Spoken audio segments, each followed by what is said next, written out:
അതൊക്കെ സദസ്സിലേക്കും തെരുവിലേക്കും ഉപേക്ഷിക്കപ്പെടുമ്പോൾ അത് തീർച്ചയായും എല്ലാ അമ്മമാരും മക്കളെ പറഞ്ഞു കേൾപ്പിക്കേണ്ട കവിതയാണ്. അമ്മ ആരായിരുന്നു? താരാട്ടു പാടിയതമ്മ, താലോലം മാട്ടിയതമ്മ, ഞാനുറങ്ങണ നേരത്ത് രാവറിയാതിരുന്നതമ്മ, ഞാനുറങ്ങണ നേരത്ത് നോവറിയാതിരുന്നതമ്മ.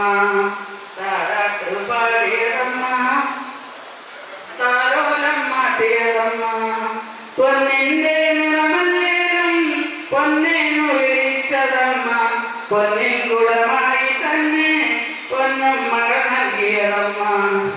താരാട്ടു പാടിയതമ്മ, താലോലം മാട്ടിയതമ്മ.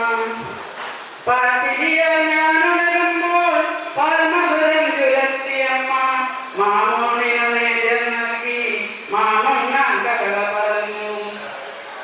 കത്തളയും കരിവളയും പൊന്നരയിലൊരേ രസം, കുഞ്ഞുടുപ്പും കളിക്കോപ്പും വാഴ